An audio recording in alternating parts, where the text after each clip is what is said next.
አሪፍ ነው፣ ደስ ይላል። የማታውን ፕሮግራም ተመችቶኛል።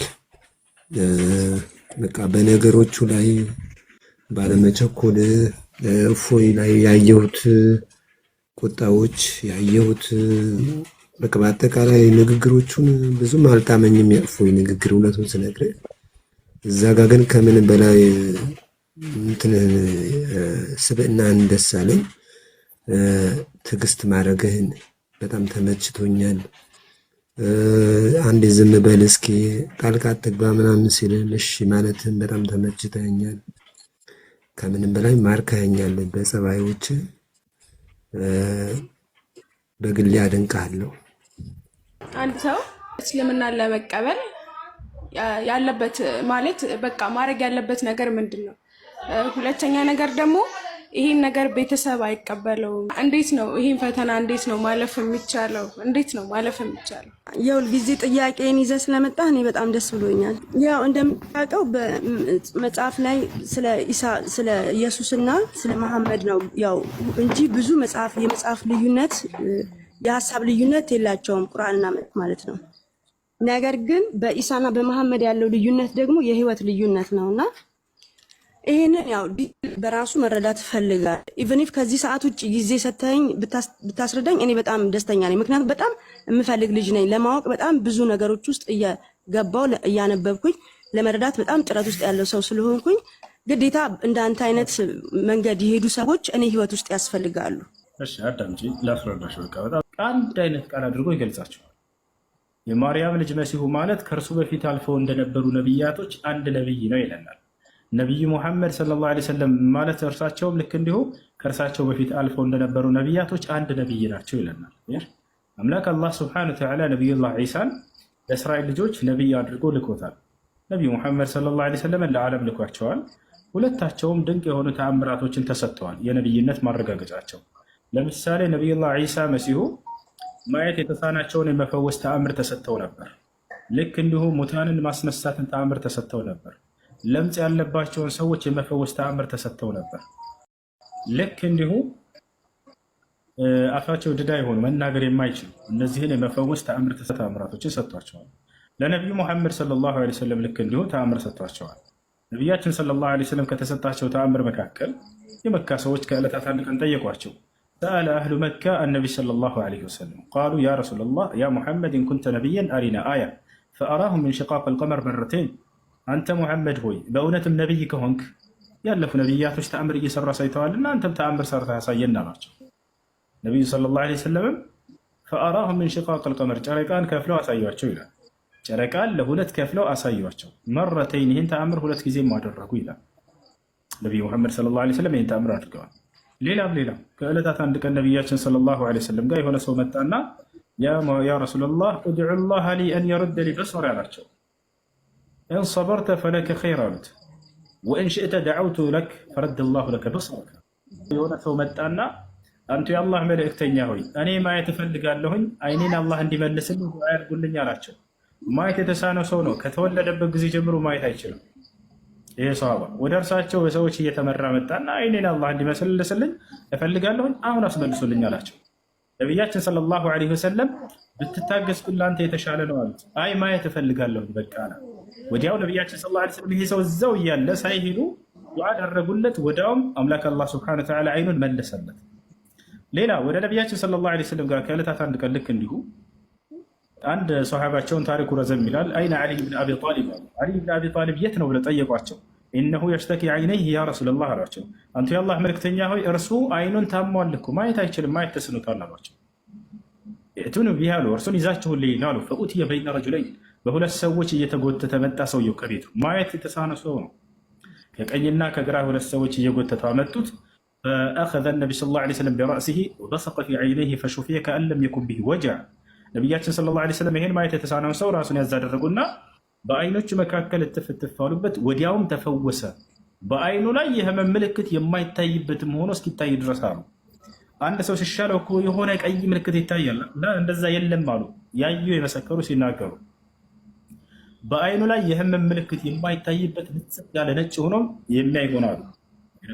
ነቢያችን ሰለላሁ ዐለይሂ ወሰለም እንዲህ አይነት አይንን የመመለስን ተአምራትም አድርገዋል። ይህ ነው። ነቢያችን ሰለላሁ ዐለይሂ ወሰለም ነቢዩላህ ዒሳን በጣም ይወዱታል። ዒሳም ነቢዩ ሰለላሁ ዐለይሂ ወሰለምን በጣም ይወዳቸዋል። ለዚህ ማስረጃ ቃለ ነቢይ ሰለላሁ ዐለይሂ ወሰለም ለይሰ በይኒ ወበይነ ዒሳ ረሱል ፈአነ አውለ ናስ ቢዒሳ እብን መርየም አሉ። በእኔና በዒሳ መካከል ነቢይ የለም አሉ። በእኔና በዒሳ መካከል ሌላ ማንም ነቢይ የለም። ከዚያስ እኔ ከማንም በላይ መሲሁን የምወደው ይህንን ቦታ ላይ መጽሐፍ ቅዱስ ላይ አለ ወይስ እዚህ ላይ አንድ ሀሳብ ልትግባ? ችግር የለውም። እዚህ ላይ አሁን ቁርአን ላይ ነው ይህን የሚለው ወይስ መጽሐፍ ቅዱስ ላይ ነው? አሁን ከእስልምና አንጻር ያለውን እየነገርኩሽ ነው። ነቢዩ መሐመድ ሰለላሁ ዐለይሂ ወሰለም ስለ መሲሁ የተናገሩትን ነው። እሺ አነ አውለ ናስ ቢዒሳ ብን መርየም አሉ። እኔ ከማንም በላይ የማርያምን ልጅ መሲሁን ከማንም በላይ ወዳጁ እኔ ነኝ ብለው ቃል በቃል ተናግረዋል። እርሱም እንዲሁ ነቢዩላህ ዒሳ ዐለይሂ ሰላም ቃል በቃል ምን ብሏል? ዒሳ ብለሽ ስለጠየቅሽ ነው፣ ስለ እርሱ ማወቅ ፈልጋለሁ ስላልሽ ነው። ከዚህ እያረሳልሻለሁ። ኧረ በጣም ወኢዝ ቃለ ዒሳ ብን መርየም ያ በኒ እስራኤል ኢኒ ረሱሉላህ ኢለይኩም ሙሰዲቀን ሊማ በይነ የደየ ሚነ ተውራህ ወሙበሽረን ቢረሱሊን የእቲ ሚን ባዕዲ እስሙሁ አሕመድ ይላል። የማርያም ልጅ መሲሁ ምን አለ? እናንተ የእስራኤል ልጆች ሆይ እኔ ወደ እናንተ የተላኩላችሁ የአላህ መልእክተኛ ነኝ አለና ከእኔ በኋላ የሚመጣውን መልእክተኛና ነቢይ ሙሐመድን ወይም አሕመድን የማበስራችሁ ነኝ አለ። ያችሁ ነቢዩላህ ዒሳ ስለ ነቢዩ ሙሐመድ ሰለላሁ ዐለይሂ ወሰለም ከእኔ በኋላ የሚመጣ ነቢይ ያለ መልእክተኛ ያለ ስሙ ሙሐመድ ወይም አሕመድ ይባላል ብሎ በስርዓትን ነግሯቸዋል ለህዝቦቹ። ይህን ይመስላል። ይህ ነው ነቢዩላህ ዒሳ ዐለይሂ ሰላም በጣም ታላቅ ደረጃ አለው በኢስላም። ሁለታቸውም ነቢ ሰለላሁ ዐለይሂ ወሰለም ዒሳም ኡሉል ዐዝም ከሚባሉ ነቢያቶች ናቸው። 5 ነቢያት ኡሉል ዐዝም ይባላሉ። የቁርጠኝነት ባለቤትን የተጎናጸፉ ፈተና ደርሶባቸው ባስተምረታቸው ጊዜ ከማንም በላይ የባለሱ ናቸው። ከነዚህ መካከል ነቢ ሰለላሁ ዐለይሂ ወሰለም እና ዒሳ ይገኙበታል ማለት ነው። ወጂሃን ፊ ዱንያ ወልአኺራ ተብሎ ተገልጿል። መሲሁ በዚህም ዓለም በቀጣዩም ዓለም ትልቅ ባለሟል ባለ ክብር የሆነ ብሎ አላህ ገልጾታል። ወሚነል ሙቀረቢን ከእኔ ዘንድ በጣም ቅርብ ደረጃ ካላቸው ነቢያቶች ነው ብሎም ገልጾታል። هذا هو عيسى ይህናቸው ነቢዩላህ ዒሳ ዐለይሂ ሰላም ነት ደረጃ ሁለቱም አላህ ያላህ ባሪያዎች እስከሆኑ ድረስ ይህ ስጦታ ነው ሁለቱም መካከል ውስጥ የተደረገው ማለት ነው። ይህን ስጦታ ተቀብለው ወደ ምድር ላይ ለማንም ሰው ምንም መሆን ይችላሉ። ስጦታ ነው ለሁለቱም የነብይነት ስልጣን ስጦታ ነው የተሰጣቸው። ያው ክርስትና ላይ ታውቃለህ ኢየሱስን ነቢዩላህ ዒሳን ወደ አምላክነት ነው በስተመጨረሻ ተቀይሮ በዛ ፕሮሰስ ሲስተም ውስጥ በእምነት ውስጥ ይዘውት ያው የሚኖሩት የምንከተለው ልበለ አምላክ አድርገውታል። እሱ ግን አምላክ እንዳለው ነገር ግን ፈጣሪ አንድ ነው። ካላስቸገርኩ ሁለተኛ ጥያቄ ካላስቸገርኩ ዋይ ኖት መሐመድ ባይብል ላይ ለምንድን ነው የሌለው? ኦኬ ስማቸውና የፈለግሽው ስማቸው መሐመድ የሚለውን ስም ላሳይሽ። ኖ መጽሐፍ ላይ ስማቸውን ሳይሆን የሁሉም ስራዎች ቁርአን ላይ እንዳለ የመጡበት ቦታ የሄዱበት አገልግሎታቸው ቁርአን ላይ አለ ስለ ሁሉም ማለት ነው። ነገር ግን መጽሐፍ ቅዱስ ላይ መሐመድ ምንም አይነት ታሪክ የለውም። ለምንድን ነው የክርስትናው እምነት ይሄንን የመሐመድን ሐሳብ የመሐመድን ጉዳይ የመሐመድን ተልእኮ ኢግኖር ያደረጉበት? ዋይ ኖት ብዬ ነው መጠየቅ ያስኩት። ኦኬ አለ ላሳይሽ። ምናልባት ላንቺ ከተቀበልሽ አሳይሻለሁ፣ ችግር የለም። አሳይሻለሁ፣ ችግር የለም። የተሻለ መንገድ ውስጥ ላይፍ ስለነበርክ እሺ ለምንድን ነው ስለ መሐመድ መጽሐፍ ቅዱስ ሊያወራለት ያልቻለው? አዎ ለምንድን ነው ያላወራለት? የሁሉም ታሪክ ቁርአን ላይም አለ መጽሐፍ ቅዱስ ላይም አለ። ዋይ ኖት መሐመድ ባይብል ላይ ኢግኖር ለምን ሆነ? አለ ላሳይሽ ማለት ከፈለግሽ አያሽ። አዎ እየተከታተልኩ ነው። ወደ አማርኛ እንቀይር። ትራንስሌት ያርጋው ወደ አማርኛ እንቀይር። ምን ይላል እዚህ ጋር? እስኪ አንብቢው። ያ መሐመድ ይላል። አንድ ሰው እስልምናን ለመቀበል ያለበት ማለት በቃ ማድረግ ያለበት ነገር ምንድን ነው?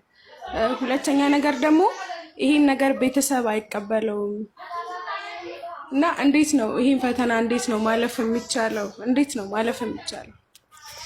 በጣም ጥሩ። በመጀመሪያ የሚገባው ነገር ምን አድርገው ኪሎ ከይቅርታ ጋር የመጀመሪያው ምንድነው ልናውቅ የሚገባው ነገር ሙስሊም ብሎ ማለት ራሱን ፈቃዱን ለአምላኩ ለአንዱ አላህ ያስገዛ ማለት ነው። ገብታችኋል አይደለም? ኢስላም ብሎ ማለት ለአንድና ብቸኛ ለሆነው አምላክ ራስን ማስገዛት።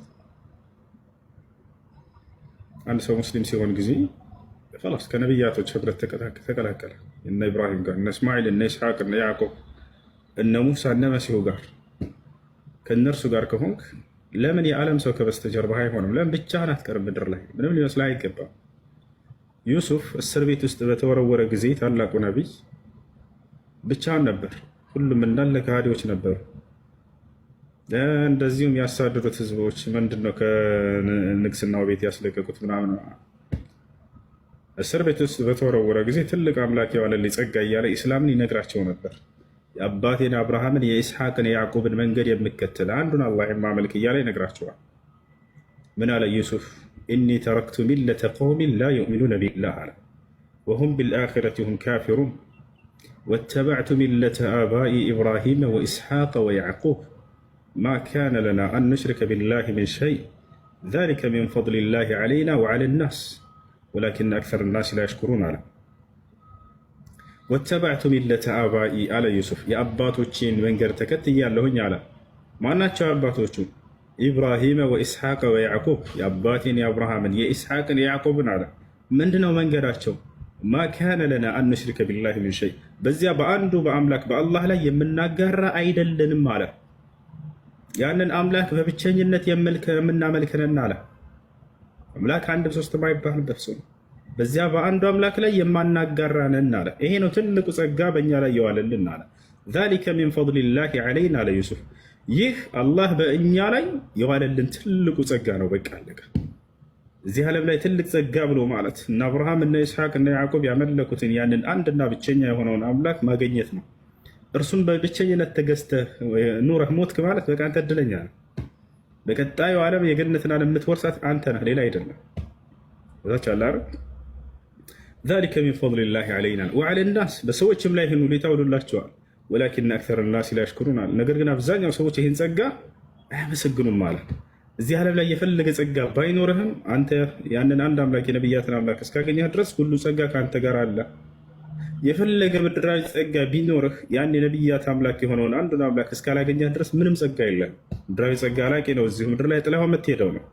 የቀጣዩ ዓለም ጸጋ ግን ያንን የሚያወርስህ የሆነ የነቢያትን አምላክ አግኝተህ አምነህ እሱን ተገዝተህ በብቸኝነት መሞት፣ ይሄ ነው ትልቁ ጸጋ ብሎ ማለት ታች አላ።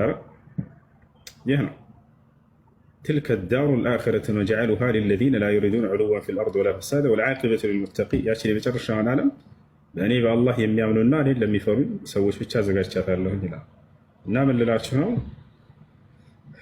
እኔ ብቻዬን ነኝ፣ ቤተሰቤ ከእኔ ውጭ ነው፣ ቤተሰቤ ጠላት አድርጎ ይዘኛል ምናምን ብላችሁ አትፍሩ። የነቢያትን መንገድ እስከያዛችሁ ከነቢያት ህብረት እስከተቀላቀላችሁ ድረስ አይደለም ቤተሰብ፣ የዓለም ህዝብ እንዳለ ከእናንተ በስተጀርባ ጠላታችሁ ቢሆን እናንተ ብቸኛ አይደላችሁም። ይሄ ህዝብ ነው ብቸኛ። አምላኩን ያላገኘ ሰው ነው ብቸኛ ብሎ ማለት። አምላኩን የነቢያትን መንገድ ያገኘ ሰው ግን እርሱ ብቻውን አይደለም። ወመዐሁ ላህ ስብሓነሁ ወተዓላ፣ ከእርሱ ጋር አላህ አለ። ነቢያቶች ሁሉ ከእርሱ ጋር አብረውት ናቸው። ገብታችሁ አለ። ይህ ነው። ሌላው ከእርሱ በኋላ ስለሚመጣ አካል ይናገራል። ሁሱ አንዲት አስገባኝ ገብተሻል ለማለት ያንተ ሀሳብ እንዳላቋርጥ ብዬ ነው።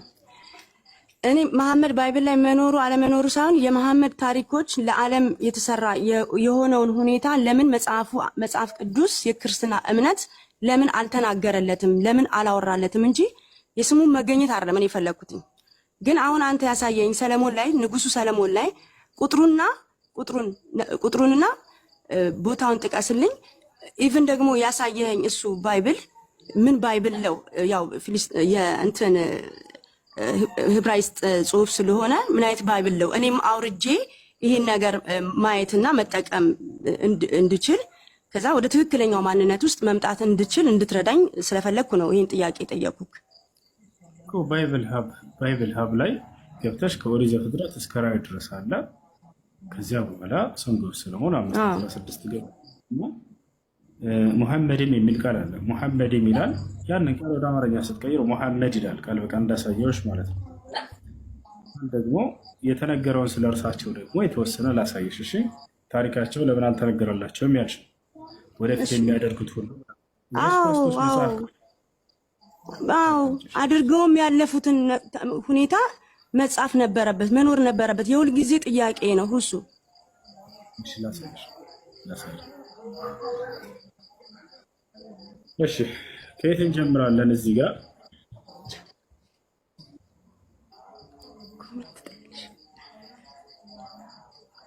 እሺ እዚህ ጋር ምን ይላል ተመልከቱ።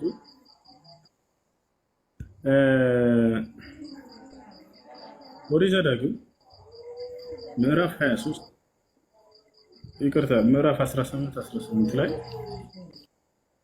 ይታይሻል። ከኔ ጋር ነሽ? ያው ከወንድሞቻቸው መካከል እንደ አንተ ያለ ነብይ ያስነሳላቸው። እየተከታተልኩ ነው። እሺ ለሙሴ ምን አለው? ከወንድሞቻቸው መካከል እንደ አንተ ያለ ነብይ ያስነሳላቸዋለሁ ይላል። አሁን እዚህ ጋር እንደ አንተ ያለ ነብይ ያስነሳላቸዋለሁኝ አለ። ማን ነው እዚህ ጋር እንደ አንተ ያለ ነብይ ያስነሳላቸዋለሁ የተባለው ከተባለ እንግዲህ ቃል በቃል አምላክ አላህ ነብዩ ሙሐመድን ሰለላሁ ዐለይሂ ወሰለም እንደ ሙሴ ያለ ነብይ ነው ብሎ ይገልጻቸዋል። አንድ ጊዜ እዚህ ጋር በቁርአን ላይ አላህ እንደ ሙሴ ያለ ነብይ ተብሎ ያ ቃል በቃል አላህ በቁርአን ላይ ይጠቅሳቸዋል። በሱረቱል ሙዘሚል ላይ ላሰው እዛ የሚያመሳስላቸው ነገር ደግሞ እዚያው መጽሐፍ ቅዱስ ራሱ ባስቀመጠው ላይ እንሄዳለን። ምን ይላል እዚህ ጋር ይታይሻል። እኛ በእናንተ ላይ መስካሪ መልእክተኛን ወደ እናንተ ላክን ይላል። እሺ እኛ በእናንተ ላይ መስካሪ መልእክተኛን ወደ እናንተ ላክን ይላል። ማናቸው ወደኛ የተላኩት? ነብዩ ሰለላሁ ዐለይሂ ወሰለም። ከማን ጋር እንጻጽራቸው? ወደ ፈርዖን መልእክተኛን እንደላክን አለ። ወደ ፈርዖን የተላከው መልእክተኛ ማን ነው? ሙሴ። ልክ እንደ ሙሴ ያለ ነብይ ብሎ አላህ ቁርአን ላይ ቃል በቃል ጠቅሷቸዋል። ነብዩ መሐመድ ሰለላሁ ዐለይሂ ወሰለም ለሙሴ ዝም ብሎት ነበር? እንደ አንተ ያለ ነብይን አስነሳላችኋለሁ ብሎ ነበር። ኦኬ አይ እስራኤላዊ ነብይ ነው እንዳይባል እስራኤል ምድር ሙሴን የሚመስል አንድትም ቦታ ላይ አልተነሳም ብሎ እዛው መጽሐፍ ላይ ተመልከቱ እንደሚናገር ማለት ነው። እስራኤላዊ ነው እንዳይባል ምን አለ? እግዚአብሔርን ፊት ለፊት እንዳወቀው እንደ ሙሴ ያለ ነብይ ከዚያ ወዲህ በእስራኤል ዘንድ አልተነሳም ይላል። ያው እስራኤል ዘንድ ሙሴን የመሰለ ነብይ አንዲትም አልተነሳም ብሎ ጽፈዋል። ታዲያ ከማን ነው? ከእስራኤሎች እንደሆነ እየገለጸልን ነው። እስራኤል ላይ ምንም ሙሴን የሚመስል ነብይ አልተነሳም ማለት መስፈርት አስቀመጠ። እዚህ ጋር ገብቶሻል አይደል? እግዚአብሔርን ፊት ለፊት እንደ ሙሴ እንዳወቀው ይላል። ሙሴ ነው ቃል በቃል አምላክን ያናገረው አይደለም? ታዲያ ከሙሴ በኋላ አምላክ ቃል በቃል ያናገረው አካል ነው ከተባለ እንደ ሙሴ ያለ ነብዩ መሐመድ ሰለላሁ ዐለይሂ ወሰለም አላህ ቃል በቃል አናግሯቸዋል። ሙሴን እንዳናገረ ሁሉ እርሳቸውን ያናግራቸዋል። ስለዚህ የሙሴ አይነት ሊባል ዘንድ አምላክ ፊት ለፊት ቃል በቃል የሚያናግረው አካል መሆን አለበት ከእርሱ በኋላ የሚመጣው። ነብዩ መሐመድን አናግሯቸዋል ወይ ቃል በቃል ያለማንም መካከለኛ? አዎ አናግሯቸዋል ሰለላሁ ዐለይሂ ወሰለም። ዛሬ የምንሰግዳቸውን 5 አውቃት ሶላቶች ነብዩ መሐመድ ሰለላሁ ዐለይሂ ወሰለም ወደ ሰማይ ከሄዱ በኋላ አላህ ያለማንም መካከለኛ ቃል በቃል አናግሯቸው ነው የሰጣቸው። ሙሐመድ ሆይ እያለ እነሆ እነዚህን 5 አውቃት ሶላቶች በአንተና በትውልዶች ላይ ግዴታ አድርጌያለሁ እያለ ያዛቸዋል ማለት ነው። እርሳቸውም አይ ያ ረቢ አቤቱ ጌታዬ ሆይ خفف عن امتي ከትውልዶች ቀንስልኝ እያሉት ያው እንደ ሙሴ ሲል ጊዜ ምን መስፈርት አስቀመጠ? ልክ ሙሴ አምላክ እንዳናገረው አምላክ የሚያናግረው ነብይ መሆን አለበት ማለት ነው። ኢንሻአላህ አይደል? ይህ ነው። ከዚያ በኋላ ሌላውን ምሳሌውን ሌላ ምልክቱን እዛው ላይ ሌላኛውን ምልክቱን ሲገልጽልን ምን ይላል? ሌላኛውን ምልክቱን የዚህን የሚነሳውን ነብይ ምልክቱን ምን ብሎ ይገልጻል? እንመልከተው። ያው እነዚህ ጋር ወረድ ብለን እዚያው እንዳንተ ያለ ነብይ ያስነሳላቸዋለሁ ካለ በኋላ ቃሌንም በአፉ አደርጋለሁ አለ። ያ ነብይ ቃል በአፉ ነው የሚደረግለት፣ አያነብም። በአፉ ነው የሚደረግ። ያ ማለት መልአኩ መጥቶ ያነብለታል። ያንን ይዞ በቃሉ በአፉ ያነባል። በአፉ ነው የሚደረግለት እንጂ የሚያነባው አይደለም። ያዘዝኩትንም ቃል ሁሉ ይነግራቸዋል ይላል ነብዩ መሐመድ ሰለላሁ ዐለይሂ ወሰለም። የህይወታቸው መጨረሻ ላይ ምን አሉ? አላሁመ ኢኒ ቀድ በለግቱ አላሁመ ፈሽሀድ፣ አምላክ ያለ ሆይ አድርስ ያልከኝን ያዘዝከኝን ቃል ሁሉ አድርሻለሁ እያሉ ይናገራሉ።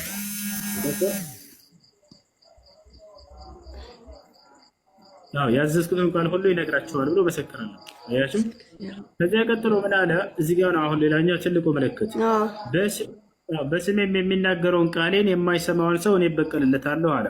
እንግዲህ ይህ ነብይ እዚህ ጋር የተገለጸው የሚሰጠው መለኮታዊ መጽሐፍ ከአምላኩ ዘንድ በአምላክ ስም ብሎ የሚጀምር መሆን አለበት ማለት ነው። በስሜም የሚናገረውን ቃሌን አለ። በአምላክ ስም ብሎ የሚጀምረው መለኮታዊ ቃል ዓለም ላይ የማን መጽሐፍ ነው? ጀማ ቁርአን እኮ ነው። ለነብዩ መሐመድ ሰለላሁ ዐለይሂ ወሰለም የተሰጠው መጽሐፍ ነው። ያው በአምላክ ስም ነው የሚጀምረው የሚሰጠው ቃል ራሱ። በስሜም የሚናገረውን ቃሌን አለ። በአምላክ ስም ብሎ የሚጀምረው ቃል የማን ቃል ነው? የተሰጠው መጽሐፍ ቁርአን እንዳለ ሙሉ ቁርአንን ብታያቸው በአምላክ ስም ነው የሚጀምሩት። አይ መጽሐፍ ቅዱሶች ናቸው እንዳንል በአምላክ ስም አይጀምሩም በፍጹም። ዮሐንስ ወንጌል፣ ማርቆስ ወንጌል፣ ሉቃስ ወንጌል፣ ማቴዎስ ወንጌል እንደዚህ ብለው ነው የሚጀምሩት። ከዚያም ሲጀምሩ ምን ይላል? የከበርክ ቴዎፍሎስ ሆይ ምናምን ይላል። ኢንሻአላ አይደል?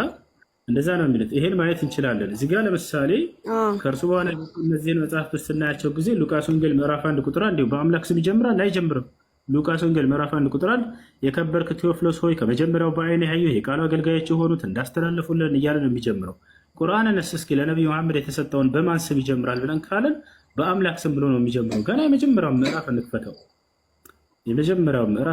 ያው የመጀመሪያው ምዕራፍ ገና ቁርአንን ስትገልጽ ጊዜ በአምላክ ስም እጅግ በጣም ሩህሩህ አዛኝ ነው ብሎ ይጀምራል። ያው ሱረቱል ፋቲሃ ይታይሻል። ከኔ ጋር ነሽ? ያው የተሰጣቸው ቃል በማን ብሎ ይጀምራል? በአላህ። ካንተ ጋር ነኝ። ያው እየተከታተልኩ ነው። ያው በአላህ ስም እጅግ በጣም ሩህሩህ አዛኝ በሆነው እያለ ይጀምራል። የሚጀምረው በአምላክ ስም ነው የሚሰጠው ቃል ያ ነብይ ማለት ነው። ታዲያ ማን ነው በአምላክ ስም የሚጀምር ቃል የተሰጠው? ነብዩ መሐመድ ሰለላሁ ዐለይሂ ወሰለም። ሌላም በርካታ ምልክቶች አሉ። እነዚህ በቃሉ ግን ተደዛርሽ